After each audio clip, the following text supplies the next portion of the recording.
प्रिय विद्यार्थियों, good morning. आज हम कक्षा 8 विषय हिंदी कबीर की साखियाँ अर्थात इसका हम रिवीजन कर रहे हैं आज। और आज की हमारी वर्कशीट है वो 18 नंबर वर्कशीट है। तो प्यारे बच्चों, आइए जानते हैं इन साखियों के बारे में एक बार पुनः। वैसे हम कर चुके हैं इनको। इसमें बताया गया कि जाति न पूछो शाद की, पूछ लीजिए ज्ञान, मोल कलो तरवार का पड़ा रहने दो म्यान। कबीरदास जी कहते हैं कि हमें किसी भी सज्जन व्यक्ति की जाति के बारे में नहीं पूछना चाहिए, बल्कि उसके ज्ञान को लेना चाहिए। जाति से क्या मतलब है? कह रहा कि जब हम बाजार में किसी वस्तु को खरीदने जाते हैं तो हमें उस वस्तु का मोल करना चाहिए, न कि उसकी जो बाहर की जो पैकिंग है उसका मोल करना चाहिए। जैसे मान लो हमें तलवार खरीदनी है तो हम तलवार की धार का मोल करें, न कि जो जिसके अंदर तलवार रखी जा रही है उसका मोल करें। तो प्यारे बच्चों, हमें ज्ञान से मतलब है, किसी की जाति से नहीं। कबीरदास जी हमें यही समझाने का प्रयास कर रहे हैं। दूसरी में क्या बताया गया कि आवत गारी एक है, उल्टत होई अनेक, कहें कबीर नहीं उलट ये वहीं एक की एक। कबीरदास जी कह रहे हैं कि यदि हमें कोई गाली देता है तो वो एक गाली हमें दे रहा है, क्या हमें उसको वापस नहीं देनी है। यदि हमने उसको वापस उलट करके गाली दे दी तो अनेक बन जाएंगी। वो देगा, फिर हम देंगे, वो देगा, इससे बहस भी हो जाएगी। कह रहा उस समय थोड़ी देर के लिए आप शांत हो जाइए। तो कह रहा वो गाली एक की एक ही रह जाएगी। अब अगली है, माला तो कर्मे फिरे, जीबी फिरे मुखमाही, मनवा तो दहु दिसी फिरे, यह तो सिमरन नाही। अब कबीरदास जी जो हमारे समाज में पाखंड चल रहा है उसके ऊपर करारा व्यंग्य किया है कि हम जो कहते हैं कि माला तो हमारे हाथों में फिरती रहती है, माला हाथ में लेके लगते रहते हैं, जीभ मुख में फिरती रहती है कि हम भगवान का नाम ले रहे हैं, हमारा मन सभी दिशाओं में घूमता फिरता रहता है।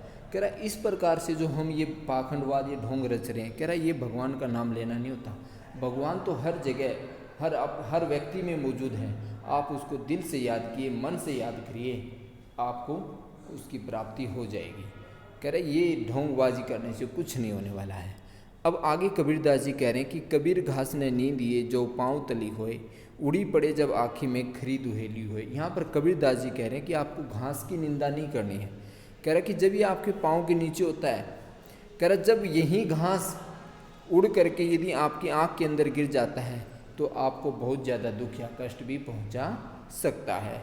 अब अगली साखी में बताया है कि जग में बैरी कोई नहीं, जो मन शीतल होए, या आपा को आरी ले दया करे सब कोई। कबीरदास जी कह रहे कि इस संसार में आपका कोई भी बैरी नहीं है। कह रहा यदि आप अपने आप को सही रखते हो, अपने अंदर जो अहम भाव है उसको आप त्याग देते हो, सबके ऊपर दया करते हो, अपने मन को शीतल रखते हो, तो आपका इस संसार में कोई भी है दुश्मन या बैरी नहीं है। बस हमें अपने अहम भाव को, अहंकार को त्यागने की ज़रूरत है। यदि हम अपने आप को ऐसा बना लेते हैं तो हम पर हर कोई दया करता है। प्यारे बच्चों, अब हम इनके अभ्यास के प्रश्न करते हैं। आपको इन सभी दोहों में सबसे अच्छा कौन सा लगा और क्यों? तो प्यारे बच्चों, जो आपको अच्छा लगा वो आप लिख सकते हैं।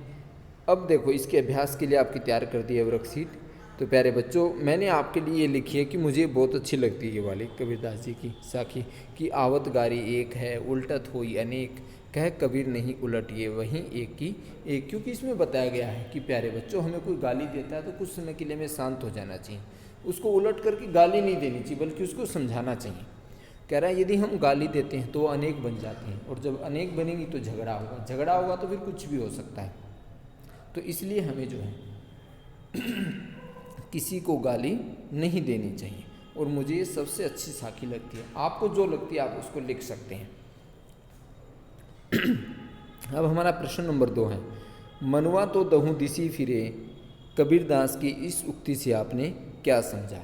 प्यारे बच्चों, कबीरदास जी यहाँ पर कह रहे हैं कि माला तो हमारे हाथों में फिरती रहती है, जीव मुख में फिरती रहती है, और हमारा मन दसों दिशाओं में घूमता फिरता रहता है। कह रहा इस प्रकार से जो हम ये कार्य करते हैं यह कोई सुमिरन नहीं है, यह कोई भगवान का नाम लेना नहीं है, ये तो केवल हमारा एक पाखंडवाद और दिखावा है। इससे हमें ईश्वर की प्राप्ति नहीं होने वाली है। अब हमारा प्रश्न नंबर 3 है, जग में बैरी कोई नहीं, जो मन शीतल होए, पद के माध्यम से कबीरदास जी क्या कहना चाह रहे हैं?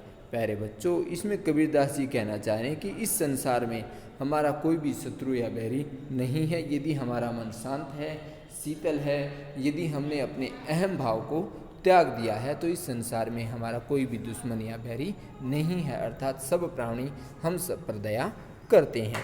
प्रश्न नंबर 4 है, किसी एक दोहे का अर्थ अपने शब्दों में लिखिए। तो प्यारे बच्चों, मैंने एक दोहे का लिख दिया यहाँ पे, जाति न पूछो शाद की, पूछ लीजिए ज्ञान। ठीक है, मोल कलो तलवार का, पढ़ा रहने दो म्यान। तो इसमें कबीरदास जी ने हमें यही सजाया बताया कि किसी भी सज्जन व्यक्ति की हमें जाति नहीं पूछनी चाहिए, बल्कि उसके ज्ञान का अनुसरण करना चाहिए, उससे हमें ज्ञान लेना चाहिए। और यदि हम बाज़ार में जाते हैं तो हमें उस वस्तु की पैकिंग पर, साज सज्जा पे बाहर का जो दिखावा है उस पर ध्यान नहीं देना, बल्कि उसकी वास्तविक जिसकी हमें ज़रूरत है उस पर ध्यान देना है। जैसे मान लो हम तलवार लेने बाज़ार में जाते हैं तो उस तलवार का मोल भाव करना है, न कि उसके म्यान का, कि इसका म्यान होता है जिसके अंदर तलवार रखी जाती है, कि वो म्यान कितना सुंदर है, हमें उस चीज़ पे ध्यान नहीं देना है। तो हमें सज्जन व्यक्ति की जाति पर ध्यान नहीं देना, बल्कि उसके ज्ञान का अनुसरण करना है, उससे ज्ञान लेना है, कि हमें केवल उसी से मतलब रखना चाहिए। प्यारे बच्चों, अब हमारे प्रश्न नंबर 5 एक गतिविधि है कि आपको इन दोहों को याद करें। तो प्यारे बच्चों, याद तो आपको ही करने हैं, तो आप इनको याद करें, गाएं और रिकॉर्डिंग करके आप अपने शिक्षक को भी, अपने गुरुजन जो हैं, आपकी जो मैडम हैं, मास्टर जो भी टीचर्स जो आपको पढ़ा रहे हैं, आप उनको अच्छी अपनी आवाज़ में, सुरीली आवाज़ में गा करके आप उनको रिकॉर्डिंग करके भी भेज सकते हैं और अपने अध्यापक को सुनाइए। और जो भी आप कबीरदास जी के बारे में जानते हैं उनके बारे में कुछ जानकारी एकत्रित कीजिए और अपने दोस्तों के पास शेयर कीजिए।